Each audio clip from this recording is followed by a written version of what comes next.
Hai bos. Ya, Saya nak pinjam duit boleh? baik. Saya nak pinjam dalam 5,000 macam tu. Ada masalah sikit lah bos. Bagus. Boleh pinjam lah ni? Baik.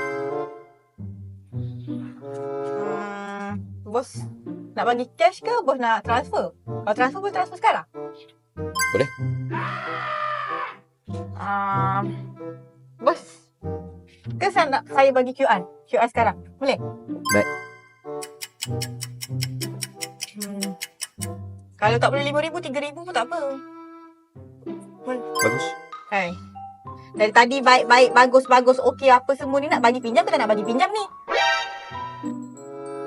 Saya sebenarnya hati baik nak pinjam you. Tapi you marah-marah. Sudahlah. Tak payah. Pinjam.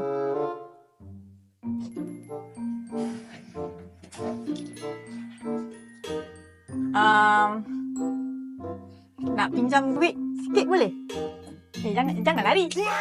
Pinjamlah.